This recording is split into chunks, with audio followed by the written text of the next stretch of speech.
नमस्कार, मैं हर्ष। आप देख रहे हैं प्राइम टीवी। वक्त हो गया है हर शहर प्राइम रिपोर्टर का। उत्तर प्रदेश की 10 विधानसभा सीटों पर होने वाले उपचुनाव को लेकर दिल्ली में बीजेपी अध्यक्ष जेपी नड्डा के आवास पर चली 1.5 घंटे की बैठक में पार्टी ने 9 सीटों पर अपने उम्मीदवारों के नाम फाइनल कर दिए।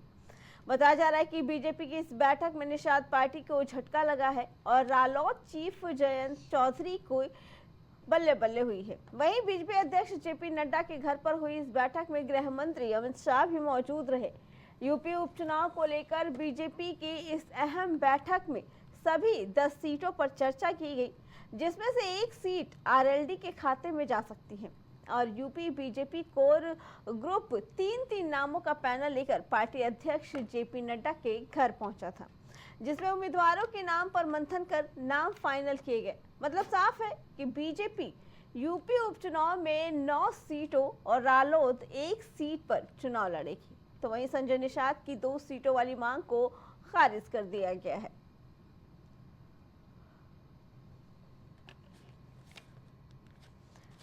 बता दें कि बीजेपी की तरफ से ये एक बड़ी बैठक रखी गई, जिसमें ये फैसला लेना था कि आने वाले उपचुनाव को लेकर सदस्यों के नामों की घोषणा की जाएगी। जिसमें बता दें कि बैठक में प्रदेश भाजपा की ओर से भेजे गए प्रत्याशियों के पैनल पर भी चर्चा हुई।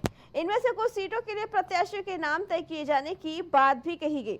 तो वहीं कटेहरी, मंझावा, फूलपुर और मिल्कोपुर सीट के लिए प्रस्तावित नामों पर अभी फैसला नहीं हो पाया है। बता दें, इन सीटों पर पैनल में शामिल पिछड़े नेताओं को ही चुनाव लड़ने पर गंभीरता से विचार किया गया। बैठक में एक सीट पर जाति समीकरण और मौजूदा मुद्दों पर भी चर्चा हुई। तो वहीं प्रदेश के नेताओं के नेतृत्व को अब तक की तैयारियों की जानकारी दी गई और बताया गया कि अब सबके नामों की घोषणा जल्द ही कर दी जाएगी। इसी पे आगे जानकारी देने के लिए दिल्ली से हमारे संवाददाता इरशाद हमारे साथ जुड़ चुके हैं। इरशाद, आज बीजेपी की तरफ से एक बड़ी अहम बैठक की गई और इसमें ये फैसला लिया गया कि 10 सीटों पर सीधे सीधे भाजपा 9 पर चुनाव लड़ेगी, और जबकि निषाद को कोई सीट नहीं मिली और रालोद को 1 सीट। क्या कहना है इसके बारे में?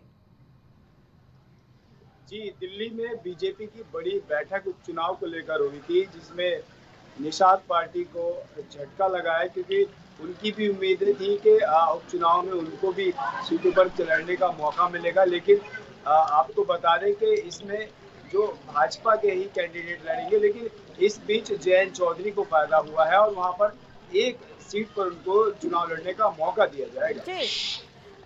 इरशाद, लेकिन क्या लगता है कि निषाद पार्टी को 1 भी सीट ना देकर जबकि वो 2 सीट मांग रही थी, क्या लगता है कि भाजपा ने कहीं ना कहीं पार्टी को नाराज करने की कोशिश की है?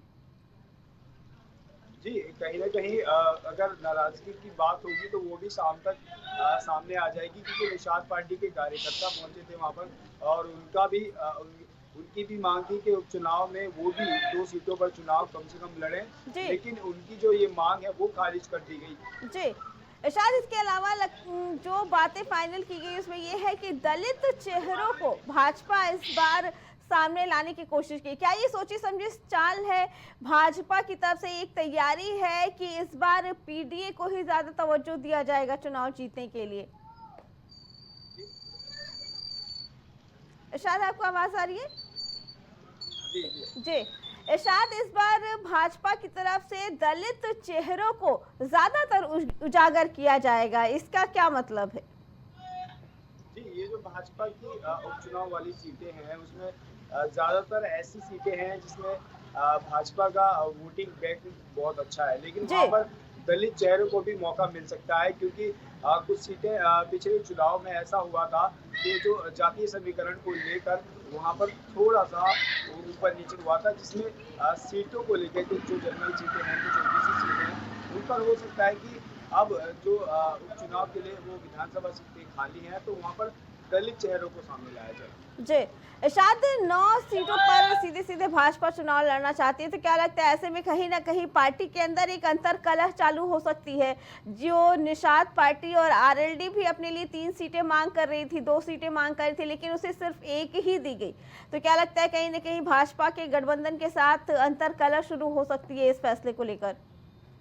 जी, निषाद पार्टी जहां दो विधानसभा सीटों पर लड़ने के लिए टिकट का आह्वान किया था, लेकिन भाजपा ने उस मांग को उनकी खारिज करा। कहीं ना कहीं इस गठबंधन में भी कलह की भी सुनने में आ सकती है, लेकिन अभी तक फिलहाल कुछ ऐसी चीजें सुनने में नहीं आ रही है और बाकी शाम तक देखते हैं कि क्या निकल के सामने आता है। और कहीं ना कहीं अगर जो उपचुनाव को लेकर बैठक थी तो दिल्ली में ये बैठक की हुई, और इससे ये भी बहुत बड़ी बात है। इसमें भी कुछ ना कुछ निकल के सामने आएगा, क्योंकि अंदर खाने भाजपा में कुछ ना कुछ तो कलहबाजी चल रही है। जी इरशाद, क्या लगता है निषाद पार्टी की तरफ से अभी तक इस पे कोई आधिकारिक बयान आ पाया है जो उन्हें एक भी सीट नहीं दी गई है? जी, अभी निषाद पार्टी की तरफ से ऐसा कोई बयानबाजी नहीं हुई है, ना ही अभी कोई सूचना ऐसी प्राप्त हुई है अधिकारी की तरफ से दी जाए। फिलहाल जो भाजपा ने सीटें के लिए यही सूचना। जी इरशाद, क्या लगता है जिस तरीके से प्रदेश में भाजपा के लिए नाराजगी जनता के बीच आई है, तो क्या 9 सीटों पर अगर भाजपा खुद डायरेक्ट चुनाव लड़ती है तो कहीं ना कहीं उसकी जीत की राह आसान होगी या कठिन? देखिए, अगर उत्तर प्रदेश में उपचुनाव होता है और उपचुनाव में गठबंधन भाजपा का जो गठबंधन है जो अन्य दल के साथ लड़ते हैं, तो हो सकता है कि सीट पे इनके विजय प्राप्त हो। लेकिन जो लोकसभा का चुनाव का रिजल्ट देखकर लगता नहीं है कि 9 विधानसभाओं की इन सीटों पर भाजपा कुछ खास करके दिखा पाएगी, क्योंकि समाजवादी पार्टी में अपने जोरों पर, और अखिलेश यादव का कहना भी है कि जो अब जब तक ये जीत रहे हैं तो जीत रहे हैं, लेकिन अब लहर समाजवादी की आने वाली है। अब देखने वाली बात ये है कि भाजपा क्या खेल कर पाएगी। जी इरशाद, जो बैठक की गई भाजपा की तरफ से, इसमें और किन मुद्दों पे बात हुई? जी, जो चुनाव में नुकसान हुआ इन मुद्दों पर बात हुई, और बहुत सारी योजनाएं उनको लेकर बात हुई, और जो पार्टी के नए चेहरे हैं उनको लेकर बात हुई। बहुत सारी चीजें ऐसी हैं जिनको लेकर मुद्दे दर मुद्दे भाजपा ने इस बैठक में चर्चा की। ठीक है जी इरशाद, आपका बहुत बहुत धन्यवाद। तो आज भाजपा की तरफ से एक बड़ी बैठक की गई जिसमें आने वाले उपचुनाव की 10 सीटों को लेकर ये फैसला लिया गया कि भाजपा सीधे सीधे 9 सीटों पर चुनाव लड़ेगी, तो वहीं एक सीट पर आरएलडी को संतोष करना पड़ा। तो वहीं उत्तर प्रदेश के बहराइच में मूर्ति विसर्जन के दौरान हुए बवाल में अब पुलिस एक्शन मोड में नजर आ रही है। बता दें, पुलिस ने गोलीकांड के मुख्य आरोपी सलमान को नामजद करते हुए एफआईआर दर्ज की है। साथ ही पुलिस ने महाराजगंज से पूछताछ के लिए दर्जनों लोगों को गिरफ्तार किया। तो वहीं हिंसा प्रभावित थाना हरदी और महसी के चौकी प्रभारी को सस्पेंड कर दिया गया। बताया जा रहा है कि महाराजगंज सेंसिटिव क्षेत्र है, अगर पुलिस की पहले से ही तैनाती रहती तो घटना होने के चांस ना के बराबर होते। वहीं बहराइच हिंसा पर मुख्यमंत्री योगी आदित्यनाथ भी सख्त नजर आ रहे हैं। उन्होंने कहा कि बहराइच में बवाल करने और माहौल बिगाड़ने वाले किसी भी कीमत पर बचेंगे नहीं। मुख्यमंत्री ने उपद्रवियों की पहचान कर उन्हें कठोरतम कार्रवाई के निर्देश भी दिए हैं। गोली वा भरे तो डांट देंगे तो हम क्या शहरी देने लगा सबका हम कलिहाय दी तब रखे मारो। यह व्यवस्था हमारे सीओ के है, ये इंस्पेक्टर जन हरदी के हैं, ये पहले लाठी के रहने के बाद इनके सिपाहियों पूरा स्टाइल लाठी जोरी से बने के। ये खून है आपका? हाँ, ये खून है भैया। इसे बोतल लगा। अच्छा अच्छा, कोको मारी से चाचा हम क्या सीओ मारी है। हाँ। और इंस्पेक्टर जो है पहले लाठी शुरुआत में इंस्पेक्टर चलेंगे जनता बड़ी है, उसके बाद पूरा स्टाफ लाठी से पीटी से अपनी जनता क्या बहुत मारे ना टके काटे भागो ने गोली मारते ना काटते हैं। एक व्यक्ति पर हमला किया गया, इसी के बाद तनाव इसके तत्काल प्रशासन द्वारा पुलिस द्वारा कार्रवाई कराई गई।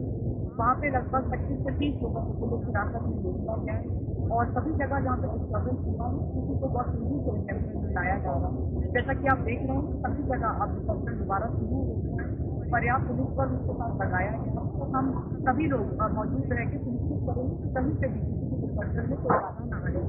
साथ ही जो भी उपद्रवी है विभिन्न क्षेत्रों में इस तरह के डिस्टर्बेंस को बहुत किया है, पुलिस द्वारा सभी जगह विशेष उसकी वीडियो रिकॉर्डिंग की गई है और सभी इस तरह के अराजक तत्वों को आइडेंटिफाई करके उनके विरुद्ध ठोस कार्रवाई की जाएगी और ये विसर्जन समाप्त करने के बाद तत्काल हमारी जो धरपकड़ की कार्रवाई है वो आरम्भ होगी। इसमें आगे माफी महाराजगंज के मामले में कितने लोगों पर एफआईआर है, वो नामजद और कितनी अभी एक सलमान आइडेंटिफाई है जिनका दुकान था घर की, वहाँ से फायरिंग हुई थी, वो नामजद है। उसके अतिरिक्त अभी अज्ञात है, पहचान की जा रही है, परंतु वहाँ पे जितने भी संदिग्ध लोग हैं उन सभी को पुलिस हिरासत में ले लिया गया है और जो भागे हुए हैं उनके लिए भी अलग से टीम लगा के उनकी गिरफ्तारी के लिए टीम को डिस्पैच कर दिया। पूरे जिले में विसर्जन रोक दिया गया था, क्या स्थिति? अब सभी जगह सामान्य स्थिति। इसी पे आगे जानकारी देने के लिए हमारे संवाददाता फहीम हमारे साथ जुड़ चुके हैं। फहीम, कल जैसा माहौल नजर आया बहराइच में, क्या कहना है उसके बारे में कि मूर्ति विसर्जन के दौरान ऐसी हिंसा कि एक व्यक्ति को अपनी जान गंवानी पड़ी? जी बिल्कुल, आपको बताना चाहूंगा कि जनपद बहराइच के थाना हरदी क्षेत्र के महासी महाराजगंज बाजार में मूर्ति विसर्जन जुलूस के दौरान डीजे पे आपत्तिजनक गाना बजाने को लेकर दो पक्षों में जमकर हंगामा हुआ। दोनों तरफ से पथराव हुआ, जिसमें एक व्यक्ति टीन के सहारे छत पर चढ़कर विशेष समुदाय का झंडा उखाड़कर भगवा झंडा लहरा रहा था। तभी उस व्यक्ति का भगवा झंडा लहराते समय किसी ने गोली मार दिया और जहां पर उसका इलाज के दौरान उसकी मौत हो गई है और दो लोग गंभीर रूप से घायल हो गए, जिनका इलाज मेडिकल कॉलेज में चल रहा है। आपको ये भी बता दूं कि जो उत्तर प्रदेश इसको लेकर के जो लापरवाही को लेकर के पुलिस अधीक्षक बिंद्रा शुक्ला ने दो लोगों को सस्पेंड किया है, थाना एसओ को भी और वहां के महासी चौकी इंचार्ज को भी सस्पेंड कर दिया है और इस पर तत्काल प्रभाव से सस्पेंड कर दिया है। मुख्यमंत्री ने यह भी आदेश दिया है कि बहराइच में महासी क्षेत्र में माहौल बिगाड़ने वालों पर सख्त से सख्त कार्रवाई का आदेश भी दिया है, जिसको लेकर के जी फहीम, लेकिन मूर्ति विसर्जन के दौरान ये सख्त निर्देश थे कि पुलिस प्रशासन ध्यान रखे, अच्छी व्यवस्था रखे ताकि कोई अनहोनी ना हो, उसके बावजूद भी कहां कमी रह गई कि इतना बड़ा हादसा हो गया? जी बिल्कुल, आपको बताना चाहूंगा जब इसकी जांच जो बहराइच जनपद की जो पुलिस अधीक्षक वीरेंद्र शुक्ला इसकी जांच कराई तो उसमें जो लापरवाही बरतने वाले थाना एसओ और चौकी इंचार्ज थे और पुलिस कर्मी थे कि वहां पे जो कम लोगों की ड्यूटी लगाई गई थी, जिसको लेकर के वहां पर इनकी लापरवाही नजर आई, जिसको लेकर के जो पुलिस अधीक्षक ने दोनों को सस्पेंड कर दिया है। क्योंकि अगर वहां पर भारी बल अगर वहां पर तैनात होती तो ये हादसा नहीं होता, जिससे उपद्रवी हैं ये अपना कामयाबी न पाते। जी फहीम, लेकिन अभी ग्रामीणों और परिजनों की क्या मांग है, क्या कहना है उनका इस घटना के बाद?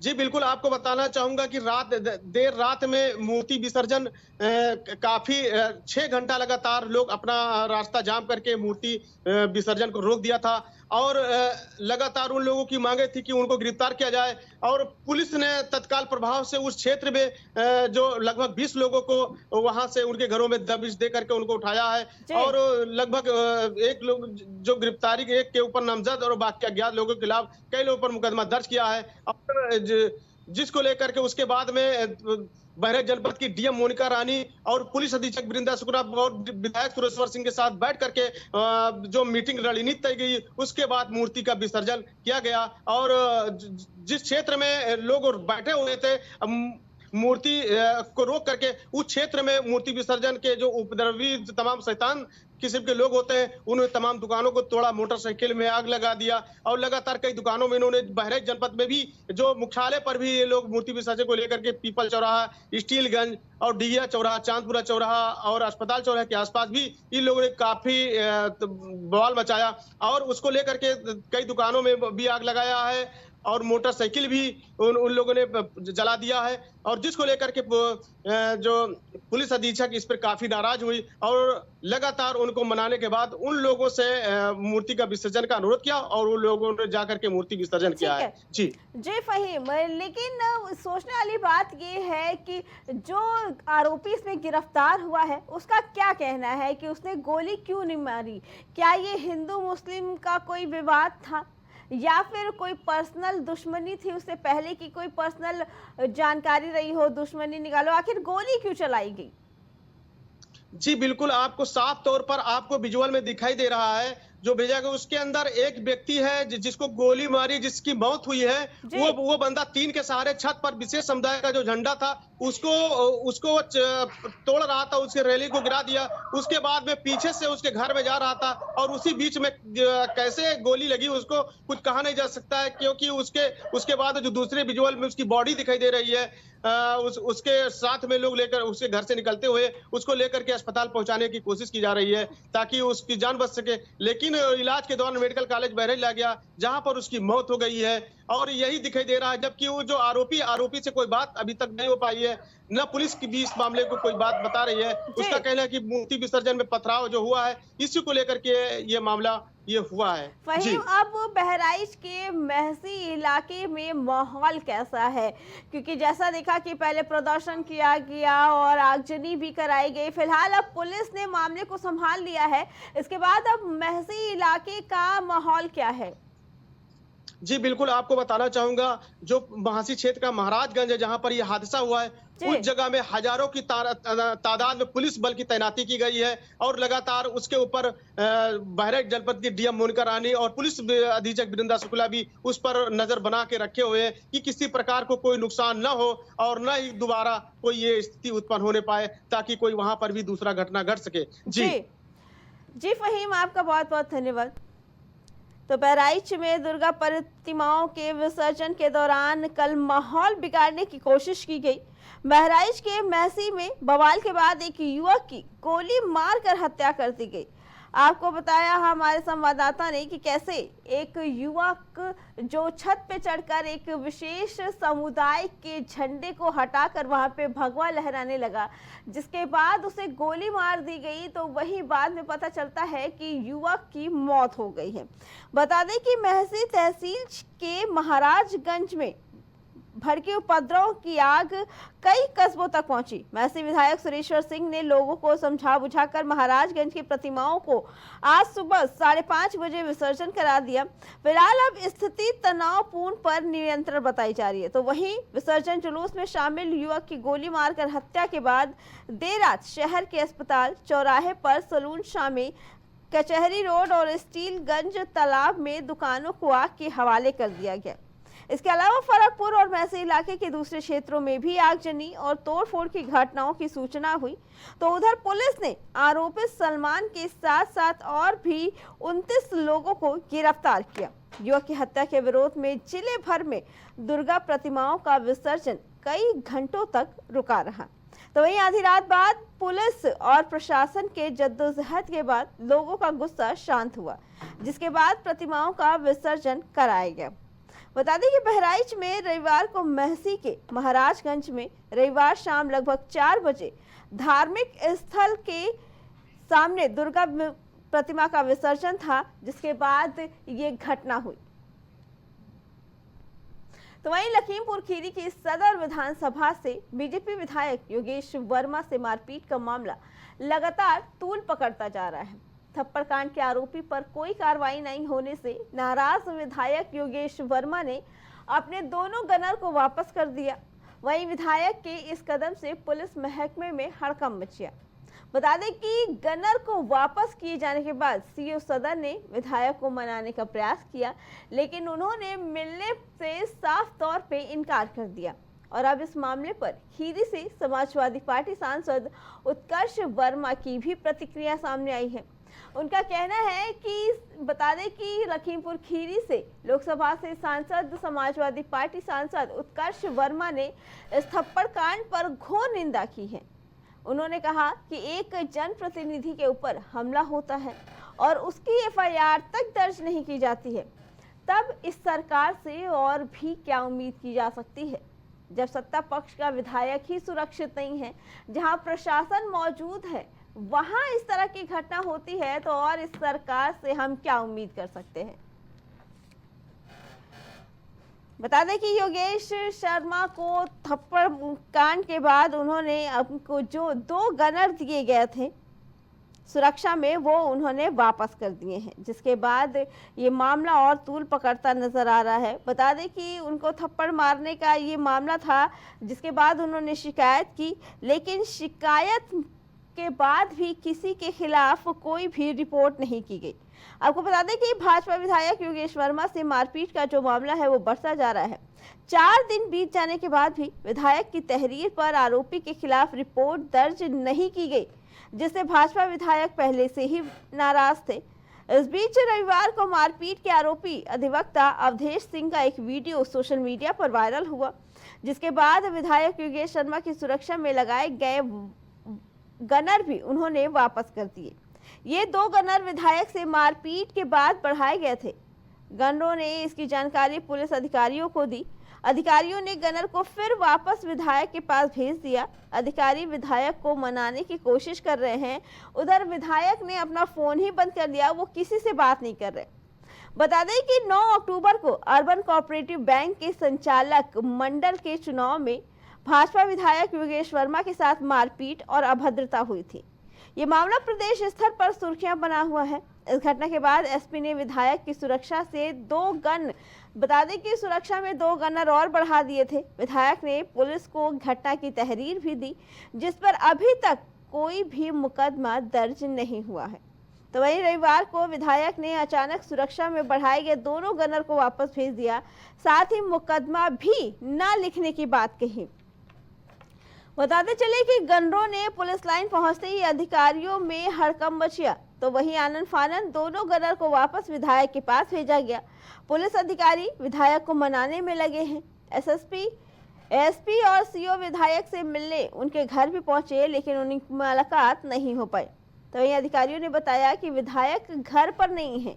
उधर विधायक के दोनों नंबर स्विच ऑफ आ रहे हैं, जिससे विधायक का पक्ष नहीं मिल सका।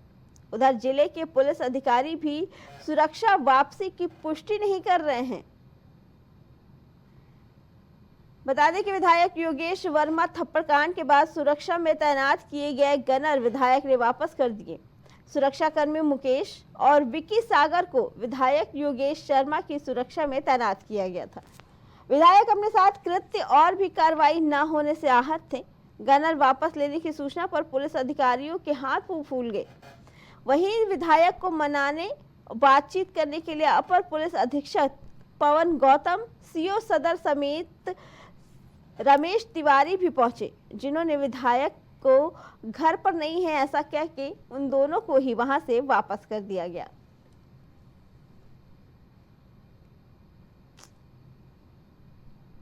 बता दें इस मामले में 4 दिन बीतने के बाद भी कोई कार्रवाई नहीं हुई, किसी भी तरह की कार्रवाई नहीं। वही आप ये देख रहे हैं टीवी स्क्रीन पर 2 तस्वीरें, जिसमें ये 9 अक्टूबर की वो तस्वीर जिस दिन अर्बन कोऑपरेटिव बैंक के संचालक मंडल चुनाव के दौरान भाजपा विधायक योगेश वर्मा के साथ मारपीट और अभद्रता की गई। तो वहीं दूसरी तरफ ये तस्वीर आप देख रहे हैं, जिसमें जब उनकी सुरक्षा को मद्देनजर, सुरक्षा को ध्यान में रखते हुए 2 गनर उनकी सुरक्षा में बढ़ाए गए थे, उन्होंने गनरों को वापस भेज दिया। जब गनर वापस लौट के गए तो वही बड़े अधिकारी उनके घर पहुंचे योगेश वर्मा को मनाने के लिए कि वो अपने साथ दोनों गनर को रखे और अपनी सुरक्षा का ध्यान रखे। जिसके बाद योगेश वर्मा ने उन सभी लोगों से मिलने से मना कर दिया और अपना फोन भी स्विच ऑफ कर दिया, जिसके बाद उन्हें वापस लौटना पड़ा।